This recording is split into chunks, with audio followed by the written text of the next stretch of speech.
Welcome back to my channel Rakshita vlogs. ಇವತ್ತಿನ vlog ಹಬ್ಬದ preparation ಹಾಗೂ ಹಬ್ಬದ ವ್ಲಾಗ್ ಆಗಿರುತ್ತೆ ಇದು. ಇವತ್ತು ಏನಂತಂದರೆ ಥರ್ಸ್ಡೇ ಮಾರ್ನಿಂಗ್ ಇದು. ನಾವು ಸಾರಕ್ಕಿ ಮಾರ್ಕೆಟ್ಗೆ ಹೋಗಿದ್ವಿ, ಜೆ ಪಿ ನಗರ್ ಹತ್ರ ಬರುತ್ತೆ ಇದು. ಅಲ್ಲಿ ಯೂಶ್ವಲಿ ನಾವು ಕೆ ಆರ್ ಮಾರ್ಕೆಟ್ಗೆಲ್ಲ ಹೋಗೋಕ್ಕಾಗಲ್ಲ, ತುಂಬ ರಶ್ ಇರುತ್ತೆ. ನನಗಿದು ನಿಯರ್ ಬೈ ಇರೋದ್ರಿಂದ ನಾವು ನಕ್ಷತ್ರ ಸ್ಕೂಲಿಗೆ ಡ್ರಾಪ್ ಮಾಡಿ ಇಲ್ಲಿಗೆ ಬಂದ್ವಿ. ಲಾಸ್ಟ್ ಇಯರು ಇಲ್ಲೇ ತೊಗೊಂಡಿದ್ದು. ಸೊ ಹಾಗಾಗಿ ನನಗೊಂದು ಹೂವಿನ ಹಾರ ಬೇಕಾಗಿತ್ತು, ಹೂವು ದೇವ್ರಿಗೆ ಹಾಕೋಕ್ಕೆ ಪೆಟಲ್ಸ್ ಹಾರ. ಮತ್ತು ಒಂದು ರೌಂಡ್ ನೋಡ್ಕೊಂಬರೋಣ ಏನೇನಿರುತ್ತೆ ಏನು ಅಂತ. ಮತ್ತು ಒಂದು ಮಲ್ಲಿಗೆ ಹಾರ ಒಂದು ಬೈ ಮಾಡಬೇಕಾಯ್ತು ಆಂಟಿಗೆ. ಸೊ ನಾನು ನೋಡಿಕೊಂಡು ಬಂದೆ. ಅಂದರೆ ಒಂದು ಲೈನ್ ಒಂದು 10 ಅಂಗಡಿ ವಿಚಾರಿಸಿದ್ರೇ ಗೊತ್ತಿರುತ್ತೆ ಎಲ್ಲಿ ಏನು ಪ್ರೈಸು, ಫ್ರೆಶ್ ಆಗಿದೆಯಾ, ಯಾವುದು ಏನು ಅನ್ನೋದೆಲ್ಲ ನಮಗೂ ಐಡಿಯಾ ಬರುತ್ತೆ. ಹಾಗಾಗಿ ಒಂದು ಸ್ವಲ್ಪ ಓಡಾಡಿದೆ. ಸಖತ್ತು ಜಾಮ್ ಇತ್ತು ಇಲ್ಲಂತೂ, ಯಾಕಂದರೆ ಇದು ಮೇನ್ ರೋಡ್ ಬೇರೆ, ಫುಲ್ಲು ಜಾಮ್ ಇತ್ತು. ಹೂವು ಮಾತ್ರ ಫ್ರೆಶ್ ಆಗಿ ತುಂಬ ಚೆನ್ನಾಗಿತ್ತು. Compare to K R market ಇಲ್ಲಿ ಸ್ವಲ್ಪ ರೀಸನಬಲ್ ಅಂತ ಅನ್ನಿಸ್ತು. ಆಮೇಲೆ ಸ್ಟಾರ್ಟಿಂಗ್ ಹಬ್ಬ ದಿವಸ ಅಂತೂ ಎಲ್ಲೇ ಪ್ರೈಸ್ ಕೇಳಿ ಎಲ್ಲ ಜಾಸ್ತಿ ಅಂತಲೇ ಹೇಳ್ತಾರೆ. ಹಾಗಾಗಿ ನಂದು 2 ಹಾರ ತೊಗೋಬೇಕಾಯಿತು. ಹಾರ ತೊಗೊಂಡು ಅಲ್ಲೇ ಹೋಟೆಲ್ ಇತ್ತು, ಇದೊಂದು ಫೇಮಸ್ ಹೋಟೆಲ್ ಅಂತ ಕರ್ಕೊಂಡು ಬಂದರು. ಇಡ್ಲಿ ಸಾಂಬಾರು, SN ಹೋಟೆಲ್ ಅಂದ್ಬಿಟ್ಟು. ಇಲ್ಲಿ ಇಡ್ಲಿ ಸಾಂಬಾರು, ವಡೆ ಅದೆಲ್ಲ ಟಿಫನ್ ಐಟಮ್ಸ್ ಎಲ್ಲ ಚೆನ್ನಾಗಿರುತ್ತೆ. ತುಂಬ ಹಳೆ ಹೋಟೆಲ್ ಅಂತ ಕರ್ಕೊಂಬಂದಿರು. ಸೊ ಇಲ್ಲಿ ಬ್ರೇಕ್ಫಾಸ್ಟ್ ಮಾಡಿಕೊಂಡು ಇನ್ನು ಮನೆಗೆ ಹೋದರೆ ಫುಲ್ ಕೆಲಸ ಇರುತ್ತೆ. ಇವತ್ತು ಥರ್ಸ್ಡೇ, ಹಬ್ಬದ ಹಿಂದಿನ ದಿವಸ ಆಗಿರೋದ್ರಿಂದ ಪ್ರತಿಯೊಂದು ಇರುತ್ತೆ ಅಂದ್ಬಿಟ್ಟು ಬೇಗ ಟಿಫನ್ ಎಲ್ಲ ಮಾಡಿಕೊಂಡು ಮನೆಗೆ ಹೋದ್ವಿ. ಎಷ್ಟೇ ಬೇಗ ಏನೇ ಪ್ಲ್ಯಾನ್ ಮಾಡಿಕೊಂಡ್ರು ಹಬ್ಬದ ಹಿಂದಿನ ದಿವಸ ಅಂತೂ ಫುಲ್ ರೋಲರ್ ಕೋಸ್ಟರ್ ಥರ ಇರುತ್ತೆ. ಅದು ಮಾಡಿಲ್ಲ, ಇದು ಮಾಡಿಲ್ಲ, ಅದು ಮಾಡಬೇಕು, ಇದು ಮಾಡಬೇಕು ಅನ್ನೋ ಥರ. ನಂದು ಇವಾಗ ಸ್ಯಾರಿ ಡ್ರಾಪಿಂಗ್ ನಾನು ಅನ್ಕೋತಾ ಇದ್ದೆ ವೆಡ್ನೆಸ್ಡೇಯಿಂದನೇ ವೆಡ್ನೆಸ್ಡೇ ನೈಟ್ ಮಾಡೋಣ ಅಂತ ಅಂದ್ಕೊಂಡಿದ್ದು. ವೆಡ್ನೆಸ್ಡೇ ಫುಲ್ ಹೂವು ಕಟ್ಟೋದೇ ಇತ್ತು, ಅದು ಟೈಮ್ ಆಗಲೇ ಇಲ್ಲ. ಅದಾದಮೇಲೆ ಇವತ್ತು ಥರ್ಸ್ಡೇ ಮಾರ್ನಿಂಗ್ ಹೆಂಗೆ ಆಗಲಿ ಮಾಡ್ಕೊಂಬಿಡೋಣ, ಇಲ್ಲ ಅಂತಂದರೆ ತುಂಬ ರಿಸ್ಕ್ ಆಗಿಬಿಡುತ್ತೆ ಆಮೇಲೆ ಅಂತ ಅಂದ್ಕೊಂಡು ಇವತ್ತು ಸ್ಟಾರ್ಟ್ ಮಾಡಿದ್ದೀನಿ.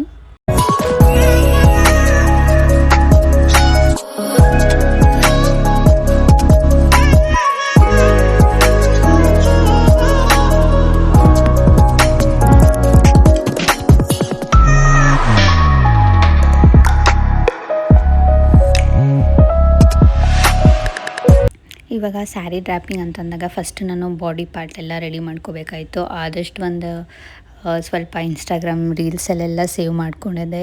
1 ಮಂತಿಂದ save ಲಿಸ್ಟಲ್ಲಿತ್ತು.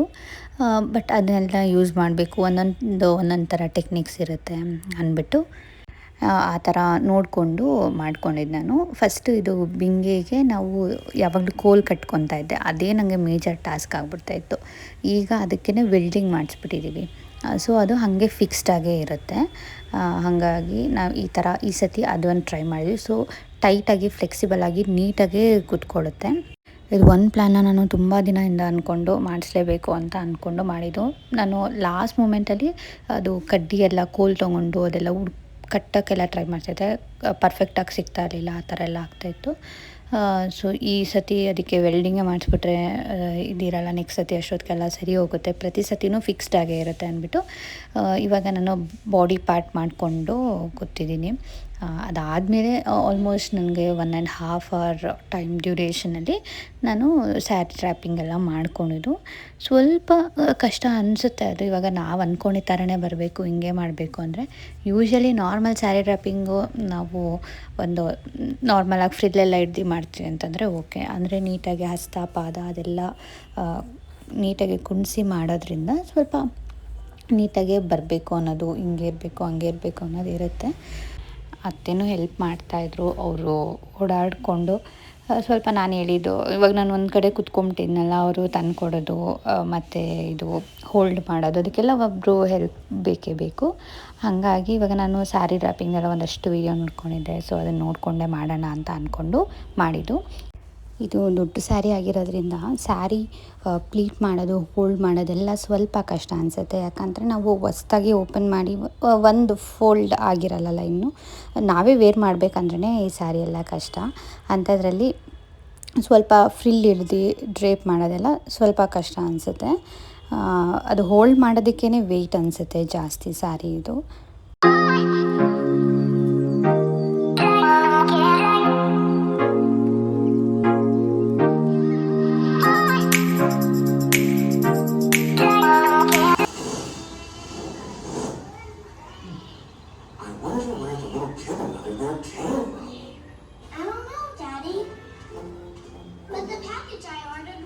Just get it out. Here come it out. Find out where it belongs. Package delivery! Hooray! It's here! I'm Jet. On time, every time. Okay, Jet Pet. You can do the delivery. Thank you, Jet Pet. You are so cute. That means cute in Hindi, the language we speak.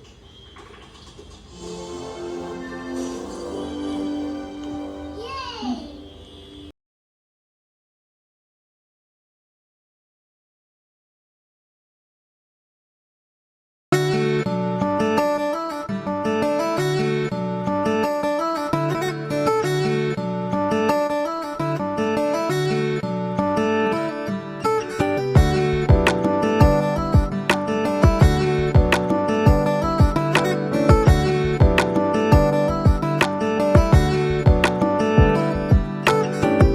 ಹಬ್ಬಕ್ಕೆ ತಿಂಡಿ ಮತ್ತು fruits ಎಲ್ಲ ಇನ್ನೂ ತರಬೇಕಾಗಿತ್ತು. ಹಂಗಾಗಿ ಇವಾಗ ಅದೊಂದು ತೊಗೊಂಬಂದ್ಬಿಡೋಣ ಅಂತ sari dropping ಪ್ಲೀಟ್ ಎಲ್ಲ ಮಾಡಿಟ್ಬಿಟ್ಟು ಹೋಗ್ಬಿಟ್ಟು ಅದನ್ನು ತೊಗೊಂಬರೋಣ ಅಂತ ಅಂದ್ಕೊಂಡ್ವಿ.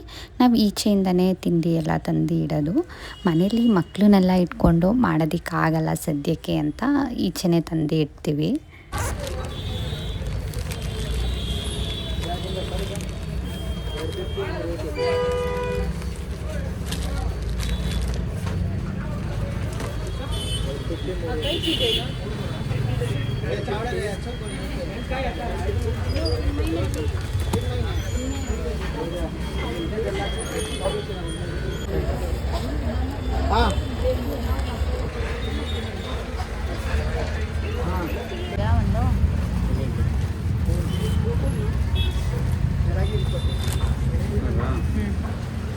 ಈ ಸತಿ ಇನ್ನೊಂದೇನು ಸ್ಪೆಷಲ್ ಮೂಮೆಂಟ್ ಅಂತಂದರೆ ನಮ್ಮ ತೋಟದೇ ಹೊಂಬಾಳೆ ಇಟ್ಟು ಪೂಜೆ ಮಾಡ್ತಾಯಿದ್ದೀವಿ ದೇವ್ರಿಗೆ, ಲಕ್ಷ್ಮಿಗೆ.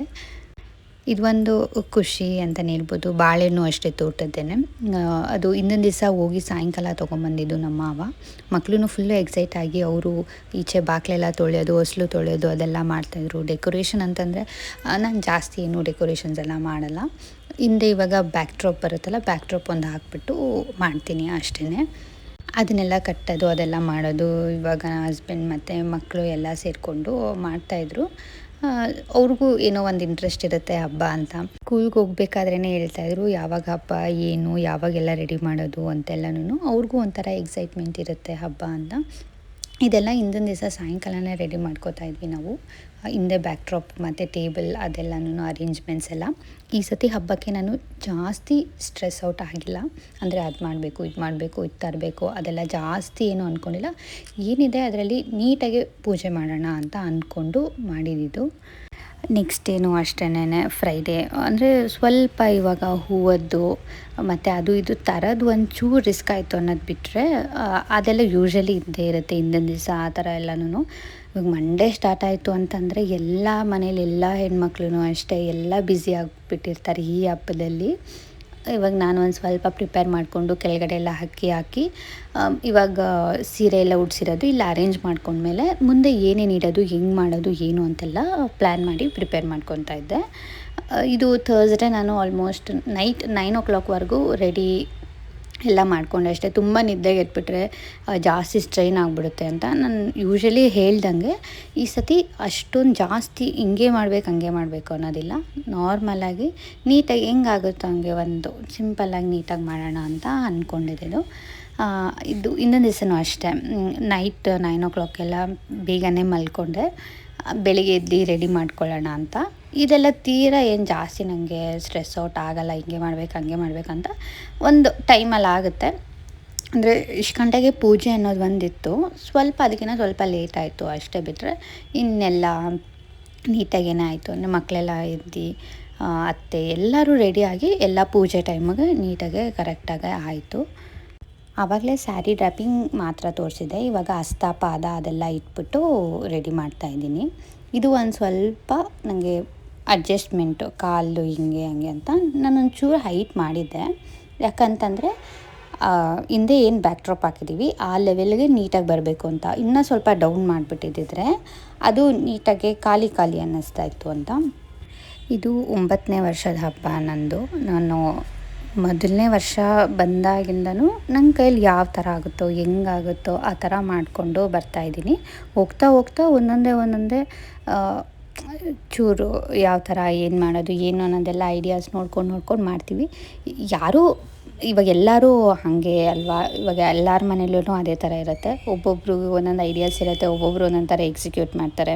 ಮತ್ತು ಹೋಗ್ತಾ ಒಂದೊಂದು ವರ್ಷ ತೀರಾ ಎಲ್ಲ ಚೇಂಜ್ ಮಾಡಿಕೊಂಡು ಮಾಡೋ ಥರ ಇರುತ್ತೆ. ನಮ್ಮ ಕೈಯಲ್ಲಿ ಎಷ್ಟಾಗುತ್ತೋ ಅಷ್ಟು ಭಕ್ತಿ ಇಂಪಾರ್ಟೆಂಟ್, ಮೇನ್ ಥಿಂಗ್ ಅಷ್ಟೇ. ನಮ್ಮ ಕೈಲಿ ಹೆಂಗಾಗುತ್ತೆ ಆ ಥರ ಮಾಡೋದು. ಇದೇ ಇಡಬೇಕು ಹಂಗೆ ಹಿಂಗೆ ಅಂತಲ್ಲ. ಈ ಸತಿ ನಾನು ಏನು ಸ್ವಲ್ಪ ಆ್ಯಡ್ ಆನ್ ಮಾಡ್ಕೊಂಡಿದ್ದೀನಿ ಅಂದರೆ, ಸ್ವಲ್ಪ ಐಟಮ್ಸಲ್ಲಿ ಮುಂದೆ ಜೋಡಿಸೋದು ಚೂರು ಆ್ಯಡ್ ಆನ್ ಮಾಡ್ಕೊಂಡಿದ್ದೆ. ಪೀಕಾಕ್ ಲಾಸ್ಟ್ ಇಯರ್ ಇತ್ತು, ನಾನು ಅದೊಂದು ಏನು ಚೇಂಜ್ ಮಾಡಿಕೊಂಡೆ ಅಂತಂದರೆ, ಲಾಸ್ಟ್ ಇಯರ್ ಪೀಕಾಕ್ ಮುಂದೆ ವಾಸ್ ಇಟ್ಬಿಟ್ಟಿದ್ದೆ. ಸೊ ಎಲ್ಲರೂ ಯೂಶ್ವಲಿ ಎಷ್ಟೊಂದು ಕಮೆಂಟ್ ಮಾಡಿದ್ರಿ, ಇನ್ಸ್ಟಾಗ್ರಾಮಲ್ಲೂ ಮೆಸೇಜ್ ಮಾಡಿದ್ರಿ, ಆ ಪೀಕಾಕ್ ಹೈಲೈಟ್ ಆಗ್ತಾಯಿಲ್ಲ, ನೀವು ಆ ವಾಸ್ ಇಡಬಾರ್ದಾಗಿತ್ತು ಅಂತೆಲ್ಲ ತುಂಬ ಜನ ಹೇಳಿದ್ರಿ. ಸೊ ಈ ಸತಿ ಹಾಗಾಗಿ ಅದನ್ನು ಇಟ್ಟಿಲ್ಲ, ಬರೀ ಪೀಕಾಕ್ ಮಾತ್ರ ಇಟ್ಬಿಟ್ಟು ಅದನ್ನು ಹೈಲೈಟ್ ಮಾಡೋಣ ಅಂತ ಅಂದ್ಕೊಂಡಿದ್ದೆ. ಮತ್ತು ಈ ಸತಿ ಆನೆ ತೊಗೊಂಡಿದ್ದೆ, ಆನೆ ಸ್ಟ್ಯಾಂಡು, ಅದನ್ನು ತೋರಿಸಿದ್ದೆ ನಿಮಗೆ ವ್ಲಾಗಲ್ಲೆಲ್ಲ. ಆ ಸ್ಟ್ಯಾಂಡಿಗೆ ಏನು ಇಡ್ಬೋದು ಏನು ಅನ್ನೋದು ಒಂದು ಐಡಿಯಾ ಮಾಡಿಕೊಂಡು ಅದ್ರ ಮೇಲೆ ತಟ್ಟೆಯಲ್ಲಿ ಫ್ರೂಟ್ಸ್ ಜೋಡಿಸೋಣ ಈ ಥರ ಅಂತ ಅಂದ್ಕೊಂಡಿದ್ದೆ. ಇಲ್ಲಿ ತಟ್ಟೆ 2 ಜೋಡಿಸಿದ್ದೀನಿ ಆನೆ ಮುಂದೆ, ಮತ್ತು ಇಲ್ಲಿ ಮುಂದೆ 2 ತಟ್ಟೆ ಇರೋದ್ರಲ್ಲಿ ತಿಂಡಿ ಇಡೋಣ. ಗ್ಲಾಸ್ ಏನಿದೆ ನಾನು ಅವತ್ತು ವಾಸ್ ಥರ ಅಲ್ಲಿಟ್ಟಿದ್ದೆ ಮೇಲೆ, ಇವಾಗ ಕೆಳಗಡೆ ಇಟ್ಟಿದ್ದೀನಿ. ಅದರಲ್ಲಿ ಹೊಂಬಾಳೆ ಇಡೋಣ ಅಂತ, ಆ ಮೇಲೆ ತಾವರೆ ಹೋದ್ಮೇಲೆ ಲಕ್ಷ್ಮಿ ಇಡೋಣ ಅಂತ ಅಂದ್ಕೊಂಡಿದ್ದೆ. ಹಿಂಗೆ ಒಂದೊಂದು ಇದನ್ನೆಲ್ಲ ಅರೇಂಜ್ ಮಾಡ್ಕೊಂಡಿದ್ದೆ ನಾನು ಬೆಳಗ್ಗೆ 6:30ಇಂದ 1 hour ಅಲ್ಲಿ ಎಲ್ಲ ಮುಗೀತು. ಅದಾದಮೇಲೆ ಕ್ಲೀನಿಂಗ್, ಇವತ್ತಂತೂ ಕಿಚನ್ದೆಲ್ಲ ಏನೂ ಅಷ್ಟು ಬೆಳಗ್ಗೆನೇ ತಲೆ ಕೆಡಿಸ್ಕೊಂಡಿಲ್ಲ. ಫಸ್ಟು ಒಂದು ರೈಸ್ ಏನಾದರೂ ಮಾಡಿಕೊಂಡು ದೇವ್ರಿಗೆ ನೈವೇದ್ಯ ಒಂದು ರೆಡಿ ಮಾಡ್ಕೊಳ್ಳೋಣ, ಅದಾದಮೇಲೆ ನಿಧಾನಕ್ಕೆ ಟಿಫನ್ ಎಲ್ಲ ಮಾಡ್ಕೊಳ್ಳೋಣ ಅಂತ ಅಂದ್ಕೊಂಡು ಅಷ್ಟೇನು ಪ್ಲ್ಯಾನ್ ಮಾಡಿರಲಿಲ್ಲ.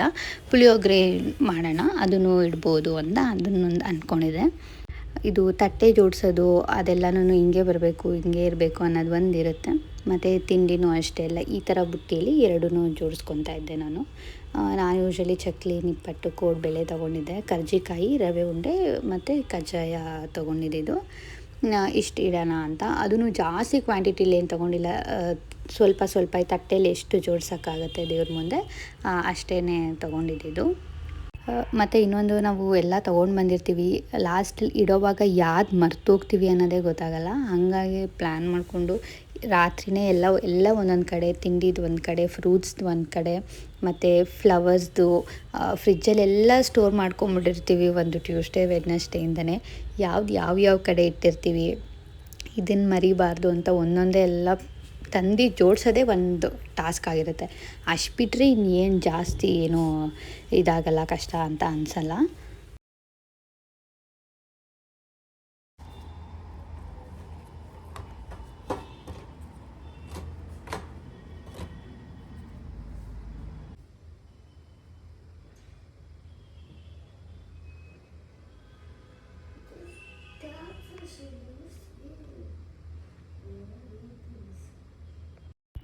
ಈಗ ಆಲ್ಮೋಸ್ಟ್ ಎಲ್ಲ ಅಲಂಕಾರ ಮುಗೀತು.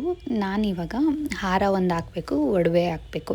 ಫಸ್ಟು ಒಡವೆ ಎಲ್ಲ ಹಾಕ್ಬಿಟ್ಟು ನೀಟಾಗಿ ಸ್ಟೆಪ್ ಮಾಡಿಕೊಂಡು ಆಮೇಲೆ ಹಾರ ಹಾಕ್ಕೊಳ್ಳೋಣ, ಆವಾಗ ಒಂದು ಐಡಿಯಾ ಬರುತ್ತೆ ಅಂತ ಅಂದ್ಕೊಂಡು ಮಾಡಿಕೊಂಡೆ. ಒಡವೆ ಹಾಕೋದು ಒಂದು ಟಾಸ್ಕ್ ಇರೋದು, ಯಾಕಂದರೆ ನಾವು ಸೈಡಿಂದ ಹಾಕ್ತಾಯಿರ್ತೀವಿ. ಮುಂದೆ ನಿಂತ್ಕೊಂಡು ಕರೆಕ್ಟ್ ಅಂದರೆ ಸೊಟ್ಟ ಇದೆಯಾ, ಯಾವ ಥರ ಇದೆ ಏನು ಅಂತೆಲ್ಲ ಒಬ್ಬರು ನೋಡ್ಕೋತಾ ಇರಬೇಕು. ನಾನು ಹಾಕೋದು ಬಂದು ನೋಡೋದು ಆ ಥರ ಮಾಡ್ತಾಯಿದ್ದೆ. ಫೇಸ್ ಎಲ್ಲ ಫಿಕ್ಸ್ ಮಾಡಿದ್ಮೇಲೆ ಒಡವೆ ಹಾಕೋದು ಸ್ವಲ್ಪ ಕಷ್ಟನೇ. ನನಗೆ ಆಮೇಲೆ ಅನ್ನಿಸ್ತು, ಫಸ್ಟೇ ಅಂದರೆ ತೆಂಗಿನಕಾಯಿ ಅದೆಲ್ಲ ಇಡಕ್ಕೆ ಮುಂಚೆ ಅದನ್ನೆಲ್ಲ ಹಾಕ್ಬಿಟ್ಟು ಆಮೇಲೆ ಫಿಕ್ಸ್ ಮಾಡ್ಬೋದಾಗಿತ್ತು ಅಂತ ಒಂದು ಅನ್ನಿಸ್ತು. ಯಾಕಂತಂದರೆ ಇದು ನಾವು ಅವಾಗ ತಾನೇ ಫಿಕ್ಸ್ ಮಾಡಿರ್ತೀವಿ ನೀಟಾಗಿ ಎಲ್ಲ ಕಟ್ಟಿ. ಸ್ವಲ್ಪ ವೇರಿಯೇಷನ್ ಆಗೋದ್ರೂ ತಿರ್ಗಾ ಫಸ್ಟಿಂದ ಎಲ್ಲ ಅಡ್ಜಸ್ಟ್ಮೆಂಟ್ ಮಾಡಬೇಕು. ಇವಾಗೆಲ್ಲ ರೆಡಿ ಆಯಿತು. ನಾನು ಬೇಗ ಸ್ಯಾರಿ ಎಲ್ಲ ಡ್ರಾಪಿಂಗ್ ಮಾಡ್ಕೊಂಡು ಬಂದು ಫಸ್ಟು ದೇವ್ರ ಮನೆಯಲ್ಲೆಲ್ಲ ಪೂಜೆ ಮಾಡಿ, ನಾನು ನಮ್ಮ ಅತ್ತೆ ಇಬ್ಬರೂ ಇಲ್ಲಿ ಪೂಜೆ ಮಾಡ್ತಾಯಿದ್ದೀವಿ. ಪೂಜೆ ಮಾಡೋಷ್ಟೊತ್ತಿಗೆ ಆಲ್ಮೋಸ್ಟ್ 10 o'clock ಆಯಿತು. ಇವಾಗ ನೀಟಾಗಿ ನೀವು ಔಟ್ಲುಕ್ ನೋಡ್ಬೋದು. ದೇವ್ರ ಮನೆದು ಹಾರ ಎಲ್ಲ ಏನು ನಾವು ಮಾಡ್ಕೊಂಡಿದ್ವಿ ಅದನ್ನೆಲ್ಲ ಈ ಥರ ಹಾಕಿದ್ದೆ. ಯೂಶ್ವಲಿ ಎಲ್ಲ ದೇವ್ರ ಮನೆಯಲ್ಲೇ ಮಾಡೋ ಥರ ಇದ್ದರೆ ಬೆಸ್ಟ್ ಅನಿಸುತ್ತೆ. ನಮ್ಮ ಮನೇಲಿ ದೇವ್ರ ಮನೇಲಿ ಲಕ್ಷ್ಮಿ ಇಟ್ಬಿಟ್ಟು ತಿರ್ಗಾ ಕೆಳಗಡೆ ಎಲ್ಲ ಜೋಡ್ಸೋಕ್ಕಾಗಲ್ಲ ಅಂತ ನಾನು ಈಚೆಗಡೆ ಮಾಡ್ತೀನಿ. ದೇವ್ರ ಮನೆಯಲ್ಲೇ ಮಾಡೋ ಥರ ಇದ್ದರೆ ದೇವ್ರ ಮನೆದು ಫಸ್ಟೇ ರೆಡಿ ಆಗಿಬಿಟ್ಟಿರುತ್ತೆ. ಇವಾಗ ನನಗೇನಾಗುತ್ತೆ ಅಂದರೆ ದೇವ್ರ ಮನೆದು ಈ ಕಡೆ ರೆಡಿ ಮಾಡಬೇಕು, ಇಲ್ಲಿ ಈಚೆನೂ ರೆಡಿ ಮಾಡಬೇಕು, ಈ ಥರ ಇರುತ್ತೆ. ಮಕ್ಕಳು ಅಷ್ಟೇ ಫುಲ್ ಎಕ್ಸೈಟ್ಮೆಂಟ್ ಆಗಿಬಿಟ್ಟಿದ್ರು. ಅವರು ಟಿ ವಿಯಲ್ಲಿ ದೇವ್ರ ಹಾಡೆಲ್ಲ ಹಾಕಿದ್ರು, ಅದನ್ನು ಹಾಡಿಕೊಂಡು ಅವರೇನೋ ಎಂಜಾಯ್ ಮಾಡ್ಕೋತಾಯಿದ್ರು. ನಂದು ಇವಾಗ ಪೂಜೆ ಎಲ್ಲ ಕಂಪ್ಲೀಟ್ ಆದಮೇಲೆ ಇಷ್ಟು ಎಫರ್ಟ್ಸ್ ಹಾಕಿ ಎಲ್ಲ ಮಾಡಿದಾದ್ಮೇಲೆ ಒಂದು ರಿಲೀಫ್ ಅಂತ ಅನ್ನಿಸುತ್ತೆ.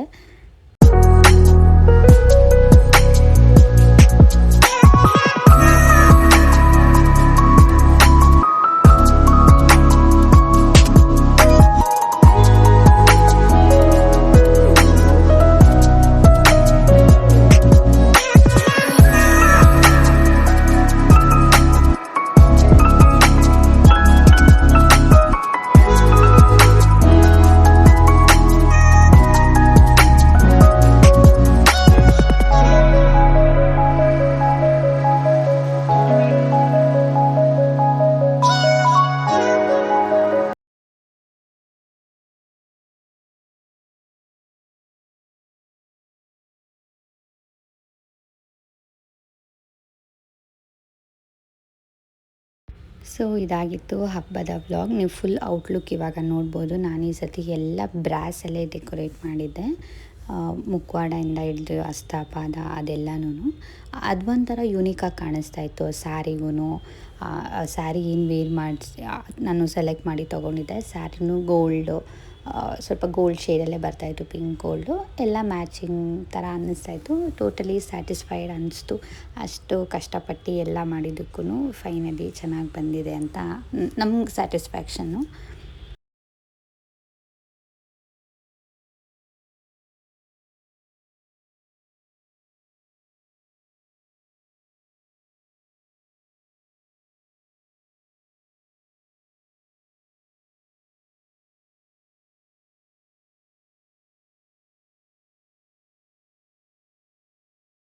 ನಾನಿವತ್ತು ಕಾಯಿ ಒಬ್ಬಟ್ಟು ಮಾಡಿದ್ದೀನಿ.